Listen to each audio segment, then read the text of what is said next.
Welcome to Creating Awareness, conversations that awaken, empower, and heal your soul.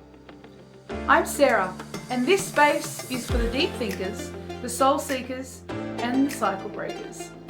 Each episode will explore real stories, powerful insights, and transformative tools to help you return home to yourself.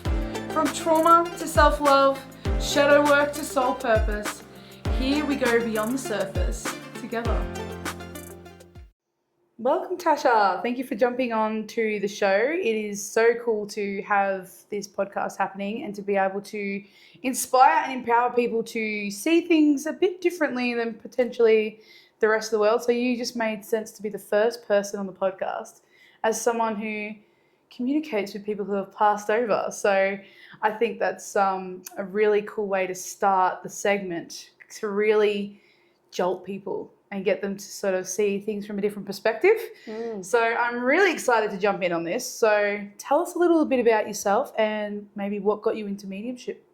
Hi, so I'm Tasha and I am, to put it simple, a psychic medium. So I can communicate with spirit, as you said, and I can read people who are alive, bit of everything in between.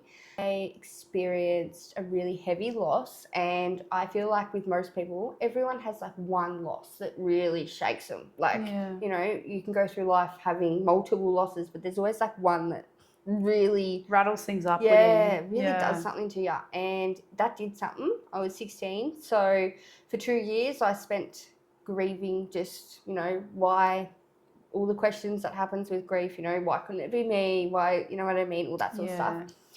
And then my mum actually booked in a group reading with a medium. Okay. And I attended. I was skeptic, which we'll go into later on. I was very skeptic, didn't really believe in it all at that point in time. And she shocked me. She mentioned things that I'd only thought, not things I'd actually said out loud. Wow. And when she sort of said it, I was like, ooh, like she really is doing this. She knows stuff. How does she know stuff? How does she know? And then right towards the end, she said, your friend, because that's who passed, she said, your friend's trying, like, she tells me she's trying to talk to you and you're ignoring her. And I was like, what do you mean? She's what? She's like, yeah, you can do this. And I was like, oh, yeah. So then that finished. I went and got a pack of cards and Googled how to talk to spirit. Wow. Didn't work. So I thought. So I gave up on that idea and I ended up booking in a one-on-one reading with her. Okay. And through that reading, she was communicating with a loved one who I didn't actually meet. He passed just after I was born, so we didn't really get, I was like 6 months. Okay. She was talking to him and she asked him a question and I heard it like a thought, but I thought it was just me answering the question because I always sort of do, you know how you talk, you see like two people talk to yourself. You know how you just see two people talking and then you just answer it for the other person in your head. I was doing that, so I thought, and I wouldn't have even made a face. I would have just been, do you know what I mean? Like there was nothing that would have stood out for her to realise that's what I was doing. But anyway, she goes, he just said, you heard that? I was like, what? She's like, you can hear him. And then she's like, I'm going to ask a question. And, sorry, that's spirit, spirit just walked through that. Really? But that's why I was like double taking. Anyway. They come to hang out with us. They were like, oh, here we go. What was I saying? She asked him a question and I answered it through what I got. And that's sort of how it all came about. Luckily, she took me under her wing, because I could not be left alone after that experience. You've opened a can of worms? Yeah, I opened a can of worms. I was like shaking. I was like, oh my God, like, I can do this. Like I was shook. But it definitely wasn't how I thought it was going to be. So. I've actually heard that a lot where people are gifted with this, but it's very intimidating at the start because it's like, you know, all of a sudden you could see people or you can hear things and you're like, am I going crazy? Like, was that kind of your experience? So it was really subtle to start with. So I think more than it being a scary thing at first, it was more a denial thing. Okay. So I'd been told I could do it, but I was still in my own head like, nah, that's just my own thoughts. I've done this forever. Like I've done it forever. Like I've always, you know, and I was not like spiritual before. all of it. So I was like, oh, that's just me. Like, and then I'd start thinking, and they'd be like, am I crazy? Luckily, she did take me under her wing, and she showed me a lot of stuff, but that didn't stop me from going to psychs. And I did try and see if they'd label me anything. They didn't. Okay. So nothing was wrong. Like, Yeah. you know, and they'd get to know me for the first couple of sessions. I made a game. So they'd get to know me the first couple of sessions, and then all of a sudden, like 3 sessions in, I'd be like, oh, and I can speak to dead people. And they'd be like, oh, like. Okay. So it's not as like bad as what you see on like the movies where it's like, oh, you speak to dead people, my quick, God, lock them up. you're crazy. No, Yeah. it was so like, Wow. yeah. And it hasn't always been like that, has it? So this is kind of like a new thing where people are starting to accept that maybe there's more than what we thought back then. Because I think back in the day, you probably would have been labelled crazy. I would, and the thing is, I'm not going out and telling everyone to go and do that, because being intuitive, I can read the room. I know if I can openly say it in front of someone versus if I can't. Yeah. Some people are completely against it. Some people are already mentally unstable, and if you just come out with, like, you have to tread lightly and ethically with how you do it. So obviously I'd gotten a bit of a rapport with these people, and I knew that I knew they were going to be fun with it. Like, I knew that it was going to be fun till, you know, okay. Cool. But yeah, I definitely don't go up to just anyone on the street and say, you know, like, I don't do that. Don't do that. I test the waters for a little bit first. That's really cool. I think that's I actually haven't heard that story either. So that's cool to learn something new. That's what I love about this. Because there are so many people, especially with Zen Daily, people that come through and they have these gifts and they're scared of the gifts and they don't know what to do with it. And like, what would you say to that person who might think that they can communicate, the ones who can full-blown just see things? Like, what would you say to those people to really help empower them to know that they're, like, okay? Well, I suppose it depends on the individual, because I believe everyone can do it, right? Wholeheartedly. There's conscious readers, there's unconscious readers, and then there's also readers that have done this since they were a kid and they don't know how to identify it, because every time they've mentioned it, it's been shut down. Like, that, no one's there. Or you're scaring me. You know what I mean? You hear it. You know, I speak to so many mums, and beautiful mums, but they'll go, oh, my 2-year-old has started to look in the corner, and he'll talk to the corner, and I'll say, stop, you're freaking me out. And that automatically instills that fear into that child. They're not meaning it, because it is scary for them. But it's shut down straight away. It's like, no, don't do that. So that's sort of where the fear builds up. I've never been scared. Wow. During a connection with spirit. My protection is also up there, and I don't mean protection like, oh, scary people. I just mean with that boundary work that we did, and all of that sort of, they're not allowed to come interrupt me, you know, they're not allowed to do that sort of stuff. We have that mutual respect. I think because you see it on the TV, right? Where it's like, they're following you around and they're like in your face. And it's like, is it like that? Like, if you didn't have the boundary, are they like, hey, excuse me, so you can hear me? So if you didn't have a boundary, they'd be all up in your grill. Okay. Like, I'll share a story that I don't talk about often because it freaks people out. But at my old house, when I fully stepped into the business side, I was doing heaps of readings in the house, and my boundaries weren't as high as they should have been. Okay. And my partner walked into our room, and we had a TV on like a fireplace thing, and I had clothes at the bottom. And my partner just walked in. He didn't touch anything. Nothing moved. There was no flood or wind or anything. And the TV fell. It fell straight onto the clothes. And lucky it just fell onto the clothes because it didn't break. But he turned around right at that moment and said, Tasha, go deal with that. Like, he's like... It's clearly a you thing. He's like, I'm out, you deal. Like, go. He was not having it. And I was like, oh, sorry. I walked in. And it was a spirit who was trying to get my attention. Wow. Funnily enough, it was for Riley, but that's so why when it's he sort walked of in the door. that's why it happened when he walked in the door. But you know, that's when I sort of learned, okay, I'm communicating with spirit. I'm allowing them to come in. So you're only allowed in one room of my house because I've got kids. The kids can feel them. The kids can see them. Yeah. My nan keeps the boys awake overnight. Oh goodness. Like they don't. like they don't see any harm in it, like spirit.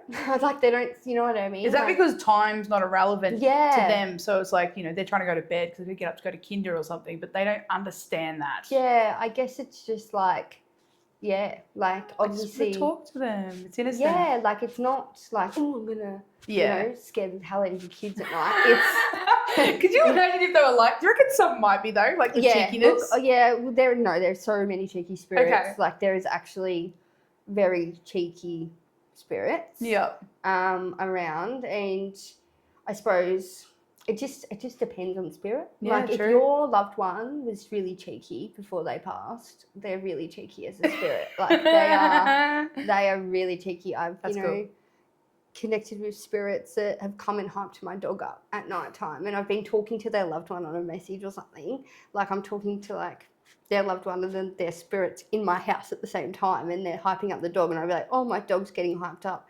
And then they'll be like, what dog do you have? And I'll tell them, and they'll be like, oh, my loved one had a dog just like that. And my dog's like going psycho in the kitchen. And I'm just like, oh my God, get out. That's crazy. I love that because like it really shows that like the things that are around us we can't necessarily see, but they're there. Yeah. And if you tune in, you can see them, but if you don't choose to, and that's okay, it's a choice. Like I don't know if I'm ready for that personally. Yeah, see. It's because once you open that door, it's like floodgates. You feel because it was like you didn't see much because of that. It's your mind, right? Well, you can't go back. I mean, no takes backsies. You could, but like you can't. Like once you have that understanding, it's like you can't really. Yeah. You can. There's some people have. Okay. There's people out there who were very successful readers, and they've. Wow, just switched it off. And now they do other stuff, and Okay. they are against it. So it just depends on your experience, I suppose. Yeah, true. So I know you say a lot that, I love hanging out with spirit. Like, what is it about spirit that makes you kind of get excited and all that kind of thing? What makes me excited? I don't know. They make me feel safe, as weird as that sounds, probably. I really enjoy feeling them around, or seeing them getting their guidance, because it's like you just, even when you're alone, you know that you're not actually alone. Like there's always going to be someone behind you right there, and it's like as soon as you shift your awareness, you're like, oh yep, I feel ya. And then you just sort of shift it back. That's incredible. And do you think you have to be at a certain vibration to be able to tune them in and stuff like that? Yeah, so you definitely have to be at a certain frequency or vibration. It's like tuning the radio or the Wi-Fi, like I like to say. The Wi-Fi is connected, but you can't see it, right? Wow. So if I'm like at a lower vibration and I'm tired, sick, or like sad, I don't connect. Wow. Because you match your frequency. So for me to talk to spirit, I've got to sort of be in my heart space or really up high so that I can tune in, because they're a higher frequency. Yeah. But when I'm a lower vibration, I'm tuning into a lower vibration thing, and that's when I feel like some people get bad experiences. Really bad experiences, because they're sort of in a bad experience as well, and it's like you're attracting that sort of energy. It's like that in the 3D, so why wouldn't it be like that in the spiritual realm, that you that law of attraction thing, whatever you vibrate at is what you're going to bring in. So whenever you do this work, and I know that with a lot of healing modalities, whether it's Reiki, whether it's readings, having that frequency elevated and coming from your heart space is the key to having a really good experience versus maybe not having the best experience. And when you say bad experience, like how bad is it? It depends on the person, but I also feel like fear controls a lot of it. So I've spoken about this a little bit in the past, but if you think about if you're home alone at night time and you hear a noise, what's your first order response? Yeah, true. You're going to freak out.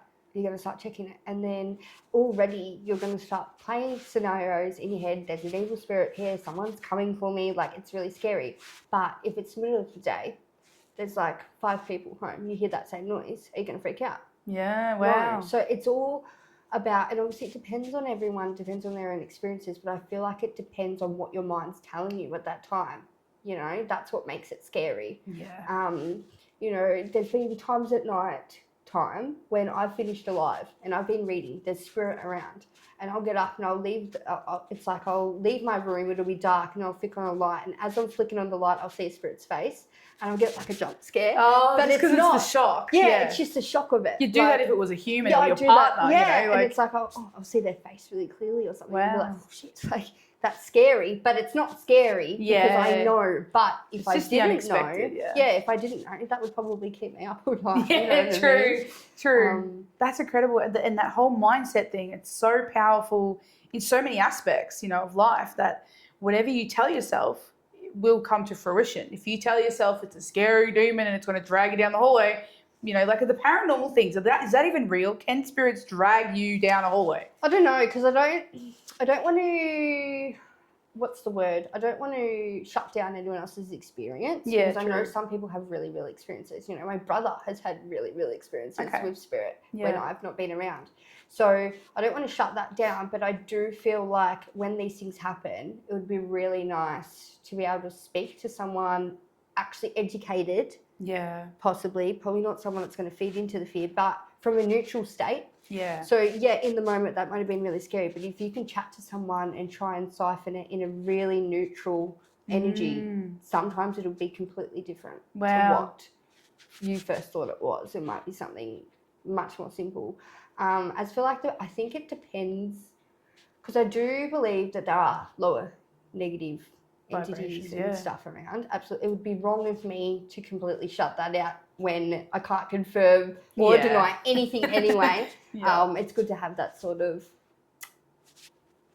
what do you call it? Insight? Yeah, that's good sort of like awareness. Yeah. Like that's a possibility. Yeah.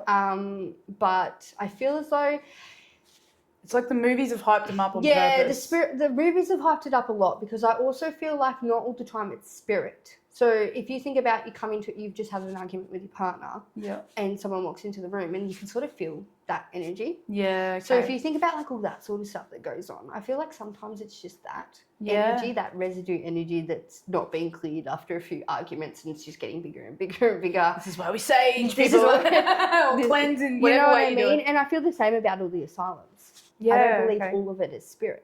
Yeah. I believe a lot of bad things happen there. Of course, there would be residue energy. That sticks around to certain objects. Yeah, 100%. Because we know that people, like, attachments can happen to objects, and you can build energy. That's why when you go to temples or churches, apparently they're supposed to be, you know, you're supposed to be able to walk in and just feel the love straight away, because everyone goes there with that same intention. So energy talks. And so if a collective are going in with the same energy, such a prison, not a great energy, you're going to be bringing in more of that. And obviously the experiences linger. So it makes so much sense that it's a big part and impact of our life, you know, when it comes to, you know, like you said, prisons and things like that, and asylums where people are sort of hanging around, slightly lower vibration. So let's talk about low vibration, high vibration. What does that actually mean? For those who have no idea what we're even talking about, what does it mean? So low vibration, I think it depends on, it's like that balance. Without the yin, you got the yang. You've got light, dark, right? And I feel like it depends on people's interpretations, because there's words and then there's words. Yeah. And I feel like this gets really jumbled, so I'm going to be really cautious with how I explain it. Okay. So a high vibration is like, you know, people talk about that 5D frequency, you know, that love frequency, that really high up there feeling, you know, you're flying type thing. But then that low vibration is like opposite. It's like that negative, that dread, feeling, that shame, guilt. Yeah, that guilt, that sadness, the addictions, the, you know, that stuff that really puts you really down. And it's like you don't see a light at the end of the tunnel. There's just shadow around. And I feel like both are important. Yeah. I feel like it's really important for us to have both. And it's just how you siphon it. Because I don't watch horror movies. Oh, that's like, I'll tell you right now. But I can't. I'll talk to spirit. Yeah, and this is the thing. I think horror movies build that fear in your mind, and that's kind of the point, I guess. It's a horror movie.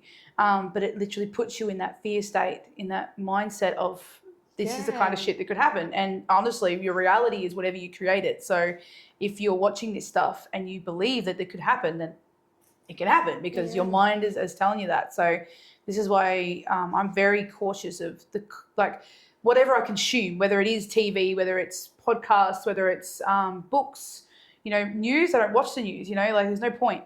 It's all fear mongering. So I think that's a big part of understanding energy and vibration from a real deeper point of view, that spirit's the same. Yeah. You're going to have your high vibration, your low vibration stuff.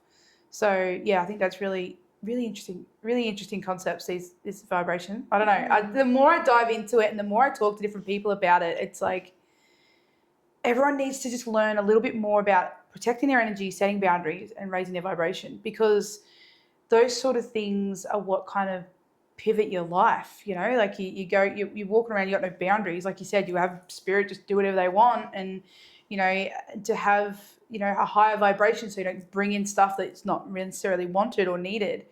I think it's really important to just constantly check that and check where you're at. Am I at a high vibration? Am I at a low vibration?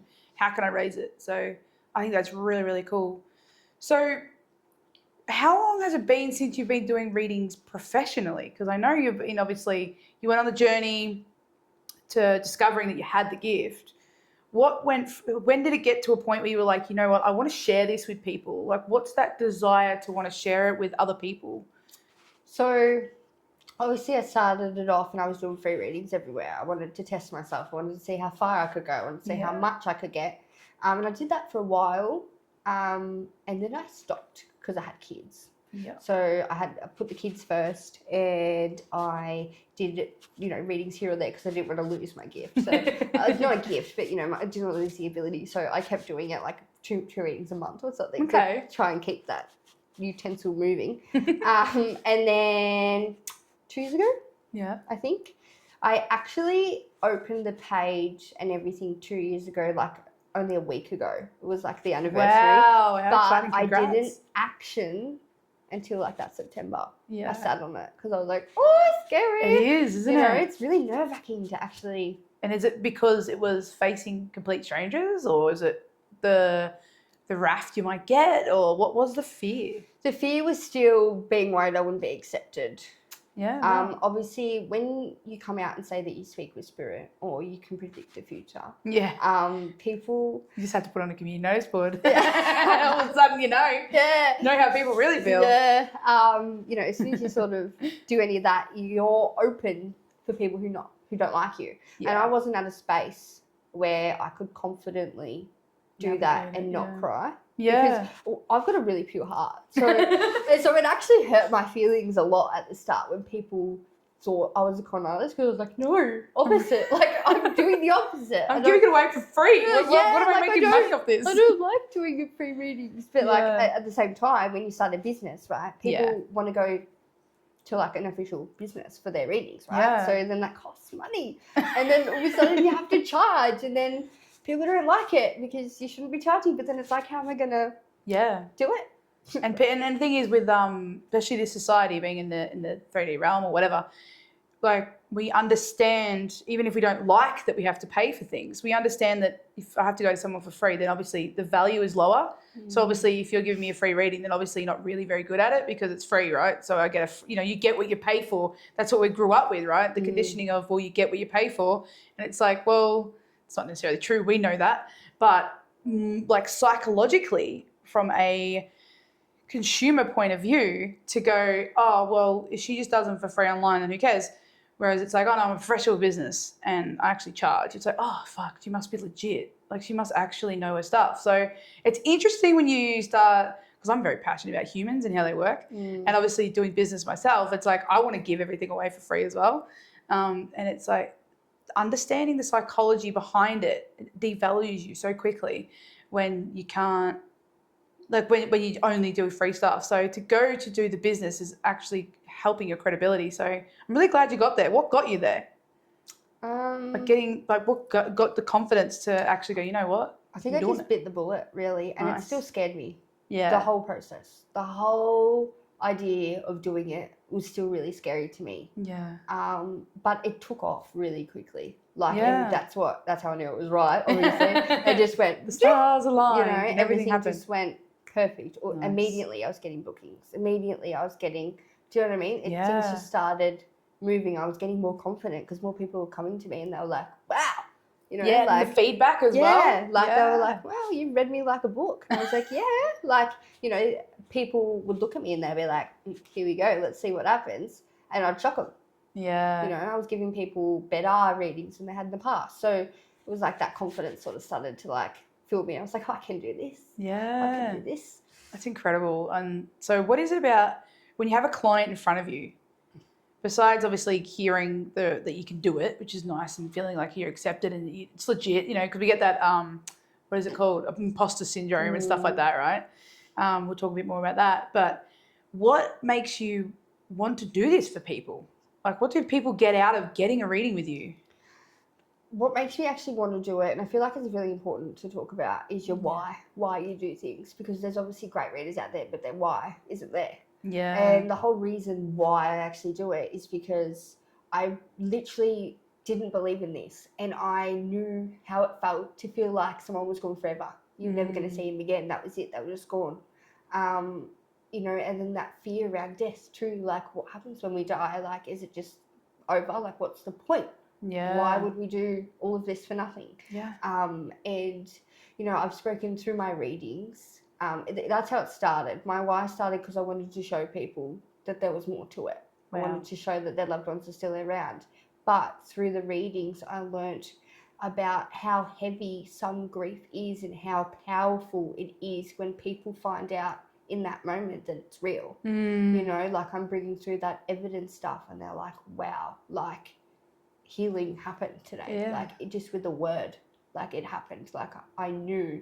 And it's just like that floods them. Like you can see it in their face. And that's what gets me going. Because I'm like, yes, I love that. Yeah. You know, because grief's such a hard topic. I've also read for a lot of people who haven't had support after someone's passed, you know, whether they're a child and have grown up with that. Okay. And I can see the damage that gets done from, you know, people who don't understand and people who are unsure, and the spiraling that happens afterwards. And I've been able to read for these people that have actually been able to go back in time and be like, wow, like this and this, like this is how this worked and this is how this happened. So it's like a greater good.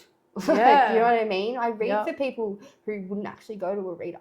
Yeah. Like there's so many people that they come to me because like they know me or they know of me or they've heard from a friend. They've heard from a friend. Like there's that personal connection somewhere, and they've come to me and they're like, oh my God, like I needed that. Yeah, well, I know even with like mum, like her, like she had a reading with you, just like a little, like go on, see what it's like. Yeah.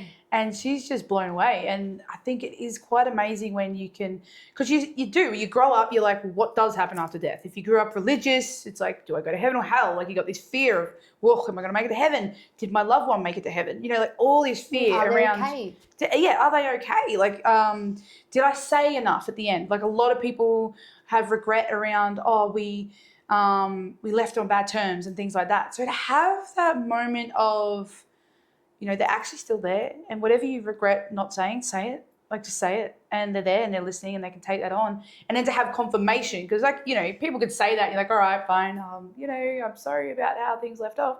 But you feel like a dickhead because you're not sure, because you still got that element of skepticism, which we'll talk more about. And then when they talk to you and you give them the evidence, you're like, they're here and this is what they're like, and da-da-da-da, however it comes through for that specific person, and they can go, how could you have possibly known that, you know? And it's like, well, exactly. Like, I don't know that. I can't Google that. Yeah. I can't just go, because people are like, oh yeah, they just Google it and they find out. Like, what kind of crazy software have you got where you can hack into someone's, I don't know, whole damn life that's not even publicly on anything and find this shit out? Like, you can't make this shit up, right? So then you give them that confirmation to go, oh shit, there is more to this. And then it gives them a sense of calm about their own death. I think that's what it is too, because, you know, we always know that people die. We all know that it's inevitable. But when it's over there, it's over there. But when it's like coming closer, or it's close to your family, or it's, you know, you're coming to it or whatever, it can give you that sense of peace that it's like, this isn't it. It's not it. So talk a little bit more about that skepticism that people have, and maybe a story and clients and stuff like that. Yeah, I love skepticism. So I'm known for encouraging it. I'm really big on it, because at the end of the day, not everyone's real. Yeah. Right? And we've got to protect ourselves. Yeah, Like even with me, self-responsibility. I tell people, do it. Stay skeptic. Yeah. With every reading, stay skeptic, but you can be skeptic and remain open. Yeah. So, remaining open and allowing your reader to actually speak about what's coming through. With skepticism, it's like, you can listen to what they have to say without just completely shutting down. So, sometimes when a reader first starts, they'll say one or two things and that person's skepticism will just go whoop, and you watch them shut off. The energy will shut off, and it's like, you haven't given us a chance to actually get out what we're going to say, because psychic amnesia happens. People forget. Yeah. I've had people in readings forget that they had kids. Wow. Like they forget, like it's, oh my God, yes, I do have a son that's older than my daughter. Oh, how did I forget that? Wow. They literally forget, Yeah. they forget how mum passed away and they're like, oh my God, I can't believe that. I forgot mum's birthday. Yeah. So it's really easy for that to sort of happen. So sometimes people are so caught up on wanting to prove us wrong that they miss the key sort of details. Yeah. But I encourage it, and I read for a lot of skeptics. I've had spirit openly tell me in group readings. So someone would have booked a reading and the person who booked it believes, but then like one person or two people in the group don't believe, and I don't know that. And I've had their spirits tell me, oh, they don't really believe, like they're a bit skeptic, and I'll repeat that to them. I'll be like, oh, they're telling me you're skeptic. This is going to be funny. And I'll move through it, and they end up going, wow, like, how did you know that? Because it's people you don't expect. I know sometimes people go, or there's an older person that comes and they're like, oh, you've lost your nan, or you've lost, you know what I mean? But with my readings, yes, we could connect to nan, but she's telling us some really key evidences, like evidential facts about that. So I can't guess it. Yeah. Do you So know you what I don't mean? do generic, like you really try hard to be very specific, which does help, because there are people out there that do generic readings, which is fine if that works for them. But to have something a bit more specific and a bit more tailored to that person, that, how could you possibly know that, really helps to get them on board, and then opens them up. Because like as soon as their wall's down, you're like, awesome, let's go. Let's actually go. The reading's so much better. Yeah. As soon as I know when someone fully believes, because it's just easier. Everything just comes through without any sort of restriction. I'm saying it, they're going, oh my God, like it's really good. And nice and clear. Yeah, it's just like everything comes, and it's just so easy to do. Yeah. Whereas when someone's first setting up, I can feel when they're nervous, and I can feel any subtle difference in their energy as it changes, and I'm like, oh. And then sometimes you got to get out of your own head, because you're like, oh, I can feel them shutting down on me, and then you got to keep moving through, and you're like, it's all right. Stay with me, man. Yeah. Stay with me. I'm like, no. So it just sort of depends. Yeah, wow. On what's coming through, because spirit's all different. Yeah. Like they are all so different. And so with spirit, right? So you said before that when a spirit passes over, if they had a funny personality or the kind of person they were, they're the same. Are they completely the same, or do they have a lot more knowledge when they pass over? Because that kind of, I'm not sure. Yeah, that's something I'm not sure of. Okay, well, hang on. So you're gonna love this. So right, when I say that they've still got their characteristics and they're still like that, that doesn't mean. So you know how like some people are like really grumpy through life and they're just sour. Yeah. They're gonna come through in the reading probably grumpy and sour, but they're not stuck grumpy and sour. It's just so you can recognize them. So we can't have Grandpa Joe coming through all angry and, do you know what I mean? Oh wait, opposite way. If Grandpa Joe's grumpy, he can't come through all love and happy, because that doesn't sound like him, does it? They'd be like, a bit, you know what I mean? So they come through for the reader how they were, but they're not like that anymore. So I don't know how to explain that. So how does that work? So no, that's perfect, because that was something that I wasn't sure of. If the person was like a grumpy person or real nasty person or whatever, when they pass over, obviously it makes sense for them to come through like that to you for them. But I was wondering if they're just like that still. Like so they're not like that. So I believe, can't confirm it, but everyone will know when they pass away. I believe that when we pass, we get a life review. So we look at everything from like a wider view. Like how did we make them feel? How did they make us feel? Whole picturette, and we have that clear knowing of it's like, this is how things panned out. And there's no real, I don't feel controversial. Some readers feel like there is, but I don't feel like there's guilt or shame with it. Yeah, well, That's you a lower can't. vibration, Yeah, so it doesn't vibration-wise. make sense for me. So they go straight, no time over there. So I feel like it's instant. Yeah. That clear understanding, that clear knowing. So they know everything as soon as they pass. You know, if Wow. you're crying in the corner, as soon as they pass, they know. Mm. If you're mad, they know. Like they already know all of that, and there's no judgment with it. Yeah, because it's a low vibration, isn't it? There's none of It's it. just understanding of pure love and bliss. Oh, Yeah. what a way to be. But I know. You don't need to live like that now. I know, and you know, so when they Oh. come through, because you got to think about it as well. People have different relationships with different people, Yeah, true. so they're not going to come the same. Yeah, for well, that's everyone. true, actually. Do you know Yeah, what I because mean? some people hate that person, love that person, saw them in a different light because of our own different conditioning and upbringings and perception of what that even means. You know, grumpy to you might be different, grumpy to me. You know, might be, so that's really interesting because I think I had a reading once where my nan came through and she said a bunch of stuff like, I'm sorry for all the things I've done, all this thing, you know, all these apologies and things like that.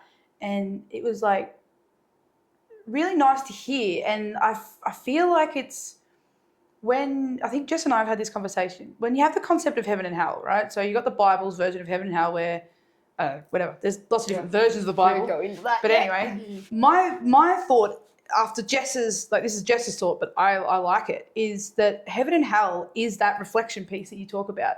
So hell is you are an absolute a-hole of a human being and you have to freaking sit through all the shit you've caused and feel all the things you've made someone feel. Yeah, I definitely feel like you know, and then if you're a good, decent person and you make mistakes, but you know, they know your intention. Everything's intention. It's not, oh, you made a mistake, you're going to live that mistake forever. No, it's like if your intention was bad, if you're out to hurt people, if you're manipulating people, if you're knocking people down to get to the top, things like that, you feel that pain.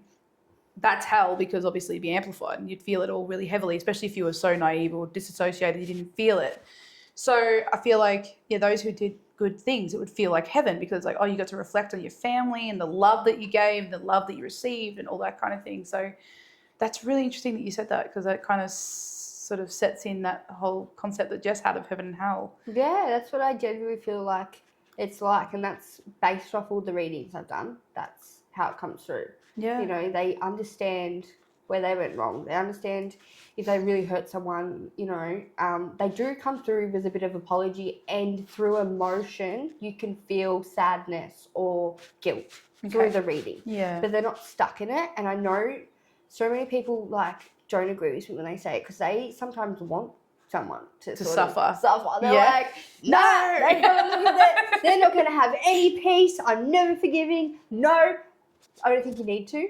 I think it's already done. And I don't tell everyone that because, you know, sometimes they're allowed to feel angry at spirit. Yeah. Do you know what I mean? You're allowed to be angry at them. Like, that's fine. But they're not angry at you. Yeah. So whatever you do with that is your own.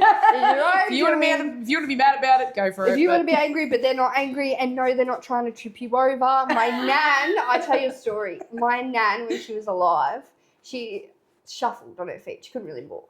And I was living with her at the time, and I come home one day, and she was like a turtle on the floor. She couldn't get up. Oh. I was like, Nan, how? And she goes, oh, that bloody bastard tripped me over. Her ex-husband. She's like, he's out to get me. I'm like, well, Nan. I don't think it works like that. I'm like, well, he didn't trip you over. I'm like, she's clearly just falling on her feet. I don't know how long she was stuck on the floor for. Oh. But lucky I came back. She would have been stuck for ages. Poor But, thing. you know, we had to call an ambulance to get her picked up and stuff. Yeah. But she was adamant it was him. She goes, he tripped me because you told me that he's in your room. I said, he's only in my room because he's watching me. Yeah. Like, he's not out to get you. This was also his house. Like, that, you can tell there's a lot of blood. Like, she really didn't like him. And I let her, like, you know. Have your moment. Have your moment. Get angry. Oh, but she's like, he's tripped me. My goodness.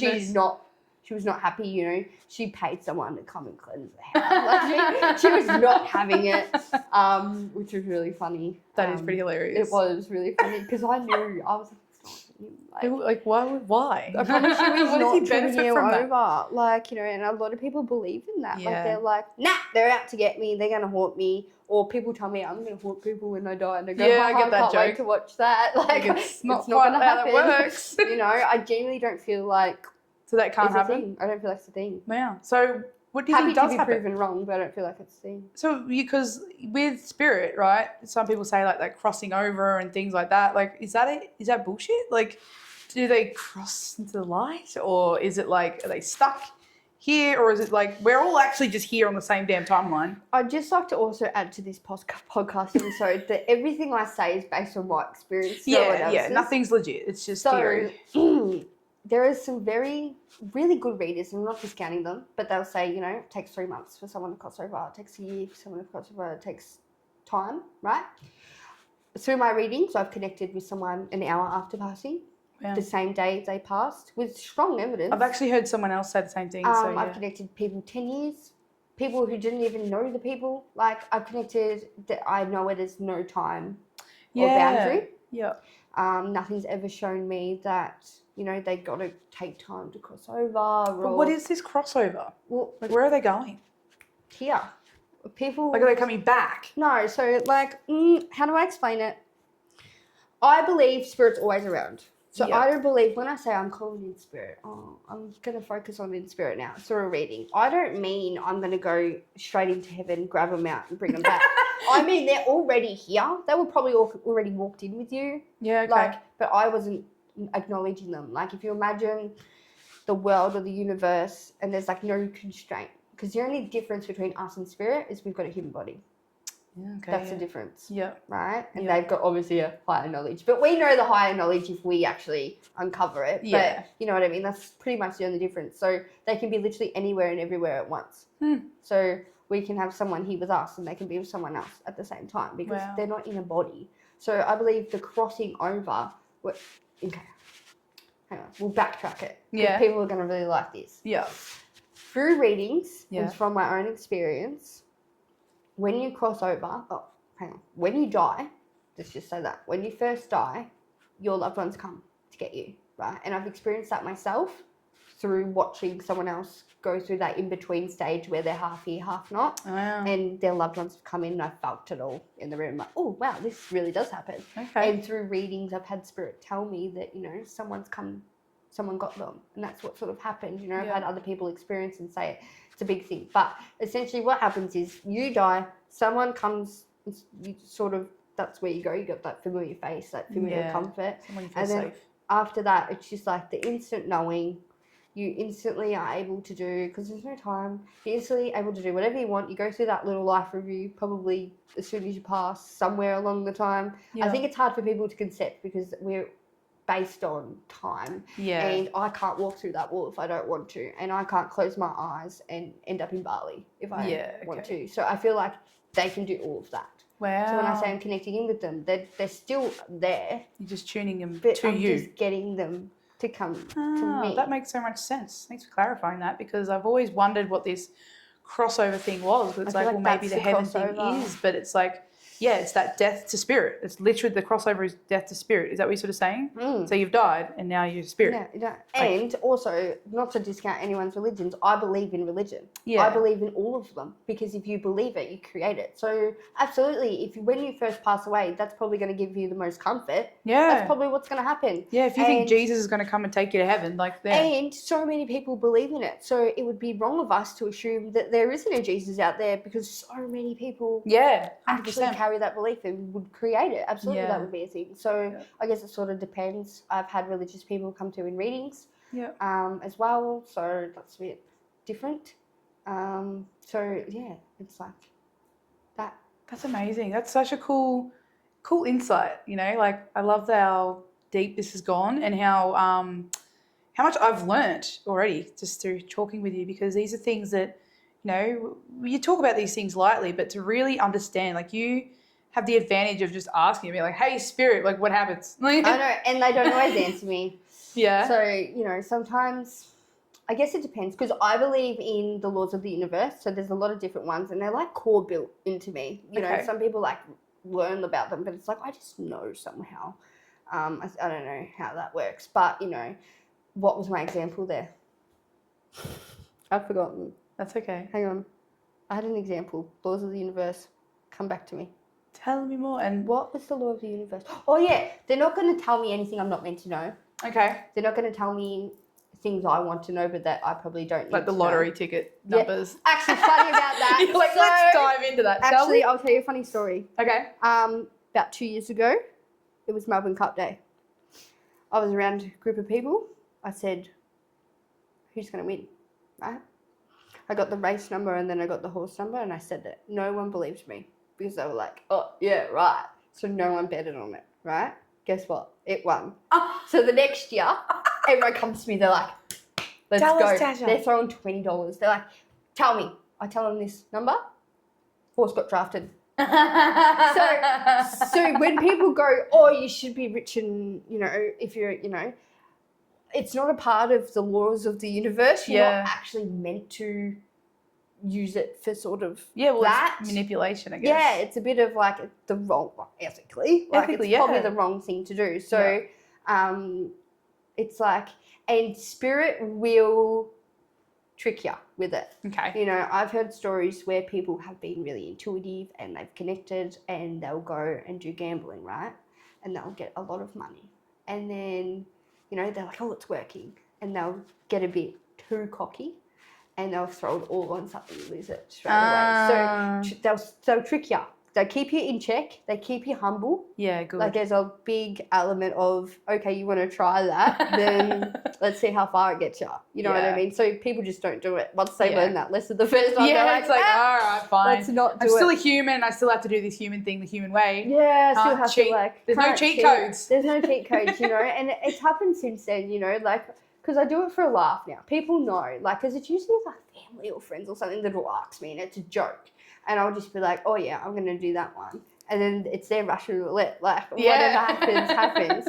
But most of the time, like, if it's on a horse, they just get taken off the race. And that's when I know. I'm like, oh. Yeah, this is like, they don't even get to run. Like, they're out. Definitely not winning. So, like, that's awkward, hey? I don't recommend anyone tries it. But, there's been times when I was still, before I was doing it professionally and before I was really embodying it, I did used to just intuitively choose different things, but I was never cocky, and I would like win $20 off something, and I'd go and leave again. I'd be like, oh, just so you know, you know what I mean? Like it's just that fun.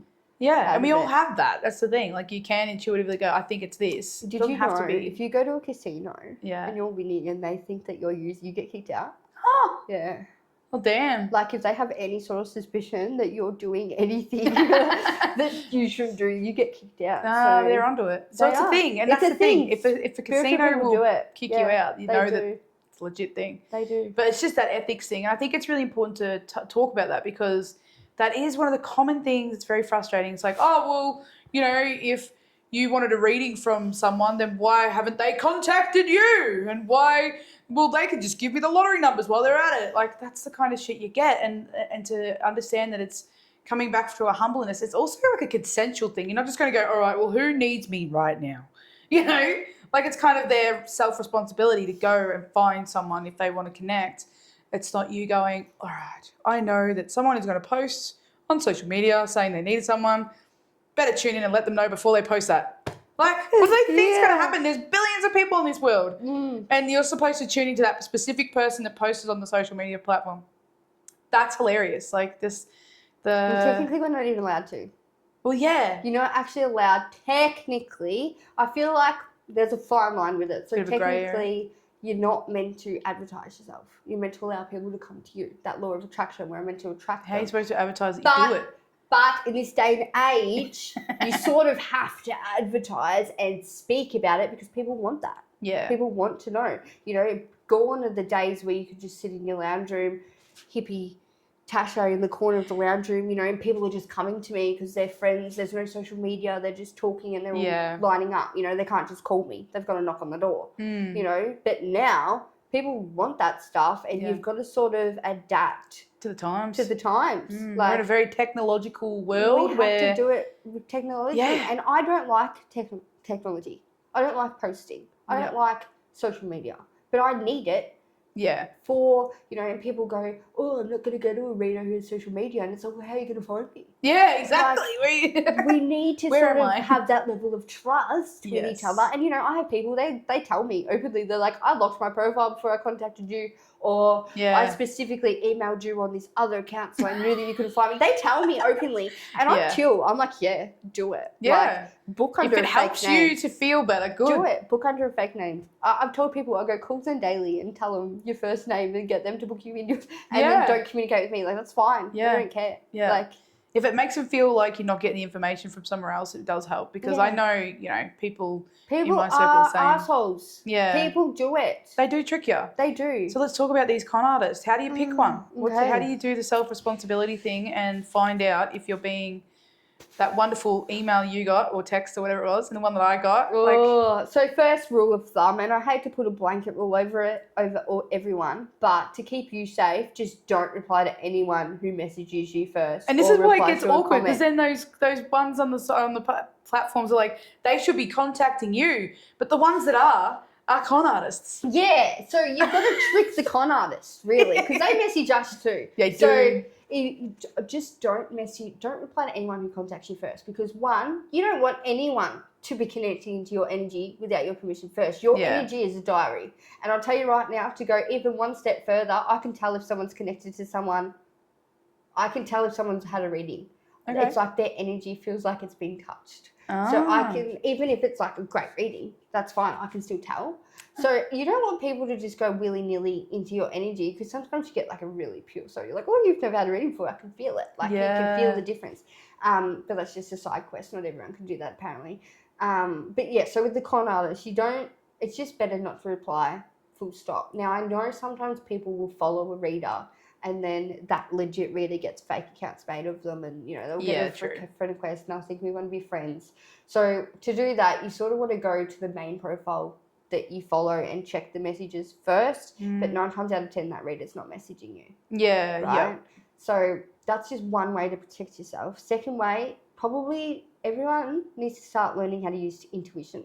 Like, your intuition actually tells you if someone's real or not. Yeah. So, like, just start practicing with that, get a feeling of that, because at the same time, there's so many readers out there, because each reader has a different collective that they're meant to communicate with. You know, I'm not for everyone. Sue's not for everyone. I don't know who Sue is. Yeah, you pick the name. I just randomly have a name come to me every time. But, you know, we're not for everyone. So it makes sense that there's so many of us out there to connect with different people. And, you know, my ethics and core values are going to be different to someone else's. Yeah. So just be careful of that. It's about you linking in with who you feel is right for you. And I think that's why I actually like, in this day and age, that we do have the social media. That's why I like it for me, because it's like, they get to know you. They can see your posting. They can see the things you talk about. They can see your kind of morals and values, and that you're a legit person at the other end of a camera, right? You're not just a nice, pretty picture with some crystal ball and you're like sending people messages or something, right? Yeah. You know, so you get to feel into your value, your ethics, to find out if they do feel comfortable with it. Because they might listen to you and go, oh, she's so cool. Like, she knows so much cool shit. I want to get a reading from her. Or they might go, oh, nah, I don't feel comfortable. They get that inner knowing, because we match. So if I say something about my beliefs, I can already tell you right now, 5 people at least who have been watching this have gone, instant, like they know. Yeah. Maybe 5 more are gone, nah. Block, delete, Do you know what I mean? But that's because we're matching different people. Like, that's what it's for. And that's what authenticity is. It's being yourself, and then those who are meant to be in your tribe at that time will be there. And it doesn't mean they'll be there forever, because you change, they change, things change. But really feeling into that authenticity in the moment and being you is going to attract your people. And that's what you want. You don't want a reading with someone who doesn't believe in what you do and thinks you're a dickhead. Because and I don't get any of that anymore. Yeah, good. I used to, at the start, I used to get heaps of tests of psychics, and let's see how much she knows and let's prove her wrong. And I feel like that, because a part of me was really scared of it, so I was attracting it. Yeah, right? And now I'm like confident and like, I'm like, I got this. Like, I'm spoken to that many spirits now. Like, we're on a roll. So I don't even get it anymore. Like, you know, when I didn't notice it at first, but it was only like even a few weeks ago, I was like thinking back on like the readings I could remember, because I don't remember it all, but I was looking back and I was like, shit, like I haven't had a skeptic for a while. Like, I've had just people, mostly I'm reading for spiritual people, like who are in touch themselves yeah, that are yeah. not They just trusting want- it at that point in time. So That's I'm like, cool. that's most of the people lately. But I even notice patterns. Like Wow. you'd be surprised with how many people go through the same thing. Like collectively. Yeah, like Yeah, I'm seeing that a lot. The collective energy where it's like, oh, I'm feeling this. And then the next client, I'm feeling this. You're like, what? And then the Literally, third there one was- comes, you're like, the fuck? There was a moment where I was convinced I was reading for the same person. Like, fucking, so Same it tried same to stop spirit, going different through body. The same things. I was like, wow, That's that's crazy. insane. Yeah, I get that with my Psych K stuff. It'll be the same topic. I'll have 3 booked in a row and we'll come in, I'll be Psych K'ing the same thing. I'm like, is this a message for me? Like, should I maybe take some of this on? Yeah. Are we all just feeling that? Like, Yeah. yeah, it's crazy, but it's cool. I like it because it makes it a bit easy too. Because you're like, all right, I know what's coming. I know, but I've warmed up. the stuff sometimes comes in. You're like, no, you're just picking up on the last person. Yeah. It's literally the same thing. You're like, what? Yeah, it's What? crazy. But I want to talk about. Yes. I want to use this because it's really important. Yeah. Like anyone can be a medium, but not everyone's going to be a medium, right? Yeah. Not everyone's meant to be. But to be a reader and to actually connect with people when they're at their most vulnerable and connect with spirit, you've got to be willing to do the inner work. Yeah. Like you've got to be willing, because you kind of tend to reading and burst into tears over Or get someone's triggered loss, or get have no boundaries, or yeah. get angry because you don't know what's going to come through. You know, I've spoken to babies, I've spoken to children, I've spoken to mums, dads, uncles, aunties, cousins, teachers. Yeah, well. Like, the list goes on. So you've got to be really ready, and not every passing is a really nice passing. Like, no passings are nice, but, No. you know, the people who go peacefully in their sleep, it's not all that. No. You know, there's a lot of Horrific traumatic stuff. things. And when you're a reader, sometimes you're experiencing it as if you're doing it too. So it's like you've got to really be in an okay state. And, you know, I get people come to me and they're like, I really want to be a medium. And I'm like, yeah, absolutely, you can be a medium. How are you with your own grief? Because we still grieve, right? That's not going to go away. No. But you've got to be at a certain point in the grief where, you know, if you're connecting to someone who's passed, how your loved one passed, or you're connecting something along the lines, something happens, you've got to be okay to go through that. Yeah. Like, and that happens with me all the time. It'll be like the exact same passing, and I'll be like, okay.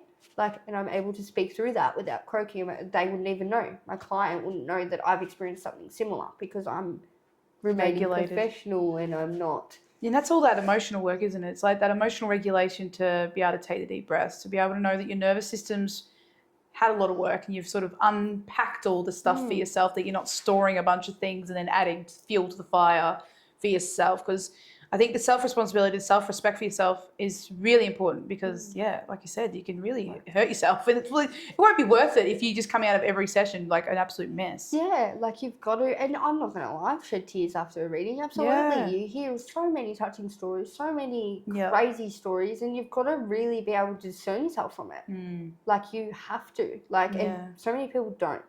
Like, it's really, I see it so often. Yeah. You know, people who, yes, they can speak to a spirit, but they haven't done anything inner, and they're speaking about all this stuff, and yes, half of it's right, but they're saying it in a way that comes from an unhealed version of them, and you can just hear the trigger. Like, I've started, you know, I'll sit and watch readers sometimes, not to test them or anything, because I like to connect with different readers. Yeah. So I'll be watching them like, oh, like it, and I'll just hear in their voice where, or they haven't healed from that relationship. I can see them projecting it onto someone else. Yeah. That's You know, and it's like, oh, and I might have projected somewhere without human. knowing. But once it's like identified to you and you can see that they're projecting different things, and I'm like, oh, you need to go do some work, my love. you need to do some work. And some readers actually won't touch on topics that they haven't worked through yet. Like, they hold themselves at such a high standard that they're like, okay, I'm going through a divorce. I'm not going to connect with anyone in a relationship. Yeah, okay. Because they'll project. So it's the boundaries again. Yeah, like, they are really good at doing that. And That's then cool. I think once you learn sort of, I do it too. Yeah. If I'm not in a good spot with something, I'm very mindful. Usually I don't do a reading because I'm like, Yeah, your energy's a bit my all over the energy's a place, bit funny. But it just, you got to make sure you're good. Yeah, do it. because it's a big responsibility to hold that. And you know, like especially with Zen Daily, having specific clients, even for like Reiki readings, whatever, they come through and they've had a bad experience. You know what I mean? And you can give people bad experiences, and so to really jump into this with no self-respect, I guess, and respect for the person in front of you, and professionalism can be really quite damaging. Yeah, you can't have anyone leave worse than what they came in. They have to go feeling better. And always, that's my top priority. And with my readings, a lot of people don't actually realise, but after reading, like, we're friends for life. I just connected with your loved one. Like, I get messages all the time from people, and they're like, oh my God, I got this, or this happened, or can you tell me what your thoughts are on this? And, you know, I'm always back and forth trying to help. Like, you're not just out the door and off you go. Set and forget. It's like you build that relationship. I try and build that relationship with them. So, you know, we build up that bit of rapport, you know, and it's not trust telling me information. It's just having someone that listens, because that's like, I'm an unqualified grief counsellor. I deal with so much grief all the time, and although in the future I do want to look down that route of being able to help people, because in moments with me, people can be so vulnerable. Yeah. And sometimes I'm like, oh, I'm just not equipped enough.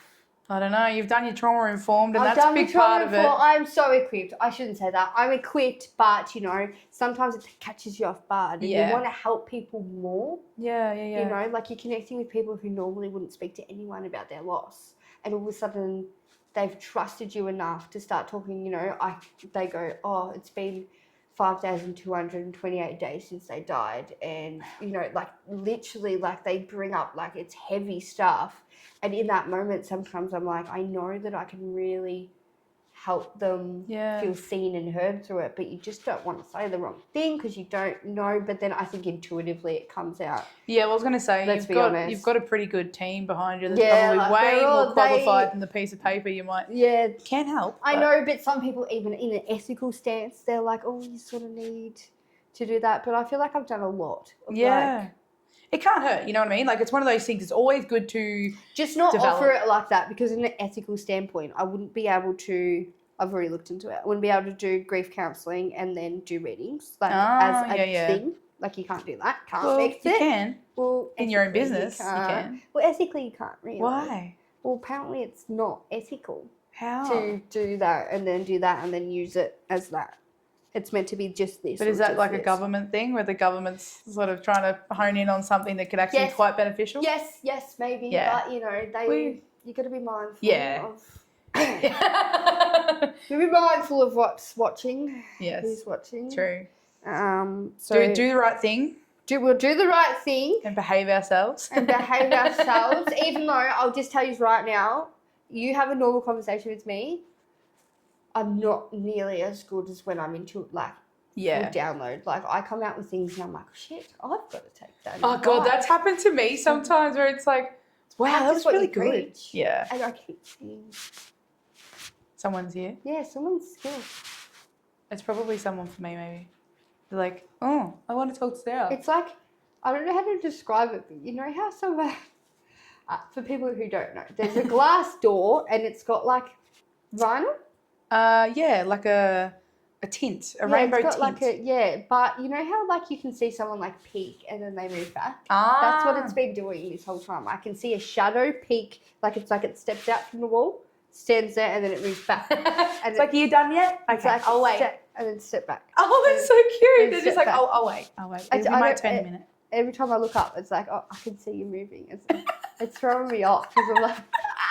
Like, we're doing a thing here. I'm doing something important. That's kind of cool, though. I think that's cool that they've come to join us while doing the podcast. And you guys probably can be orbs or something. I don't know. Like, there might be something that the camera we'll have to see when we look back at this and we can go, who's been hanging around? Like, who's here? But, yeah, stay tuned. So, we'll wrap it up. Is there any final things you want to say before we let them know about your business and all the different things that you do? If you're going to take away anything from listening to this, I just want it to be, if there's anything I want you to believe me on, it's that they're always there. Okay? And I know some people really freak out. They're like, did they watch me shower? Did they watch me in bed with my partner? And no. So obviously, like, there's that level of like decency. they're not going to be doing that. I suppose in a way they're there, but like also it doesn't have different. a human. Yeah, it's not a human. Different. Yeah. So yes, they're always around you.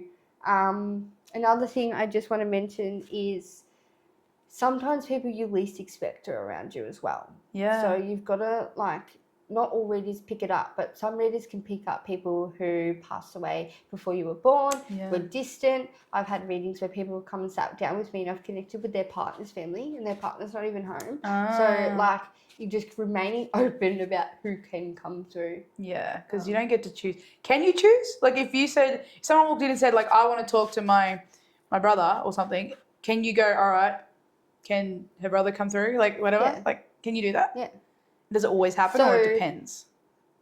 Not many readers will do it, right? It just depends on the reader. But so what happens if someone comes to me, you want to talk to your brother, right? Yeah. I go, okay, you've already told me that you've lost a brother, but what we're going to do is we're first going to connect in and ask for someone who's not your brother to come through. Okay. Someone's going to come through. I'm going to provide all of that information about that spirit. We're going to have a report like, yep, she's real. Yep, they trust me. And then I'm going to be like, right, I want the brother to come through. I'll focus solely on the brother. I'll tell everyone to move away.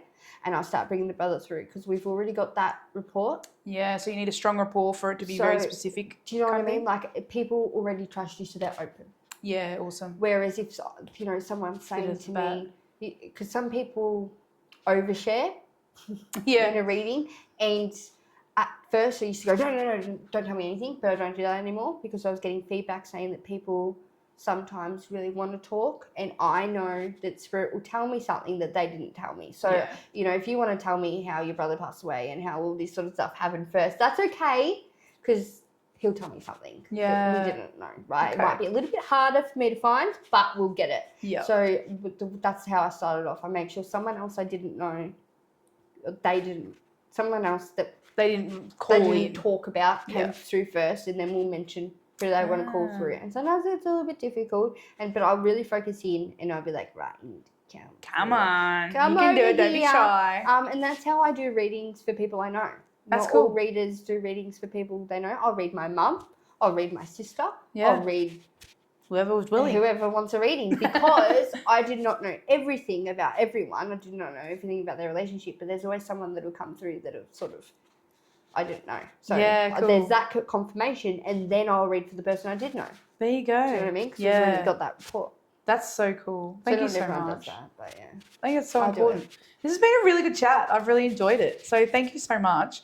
Where can people find you? Tell us your deets. You can find me on Facebook, Beyond the Divide. I love you can find me on TikTok, Beyond the Divide. You can find me on Instagram, Beyond the Divide. Beautiful. That's probably the best way. And if they do want to book in a reading, do they just go through those platforms and shoot your message? Yeah, find me. Yeah, I've got a link tree at the moment. This is posted, but I'm not going to probably just message one of the socials because it changes all the time. Lots of things in the works. As I find new things and new systems, because, you got to... You want the best one that works for you. Yeah, you got to do something that works for you. And Beyond the Divide is all about stepping beyond the divide. Yeah, it's such an appropriate name. Like it's showing that we're all connected. Yeah. Me, you and I, multidimensional consciousness. Yeah. Oh, I love that so much. Thank you so much for joining me for my first podcast. Thanks it's so freaking exciting. I will definitely have you back because I think there's so much more we could go into. Can unpack with spirit. I'm like, this will be an hour podcast, but that's okay. But there's so much that can be talked about. Yeah, so I'm excited to do this again because I think this has been a very good value. So really appreciate your time. And look forward to hearing any comments that you guys have. Feel free to reach out to me or Tasha if you have any questions. And the next podcast, we will answer those. Thanks so much for watching, everyone. It was so much fun. I hope you had just as much fun as we did. It has been awesome sharing this channel with you guys. So if you like it, please hit subscribe, share with your friends, get as many people listening as you can. This just helps bring awareness to those who really need it. So thank you so much for your support. It's so much appreciated, and I look forward to talking with you all very soon. Bye.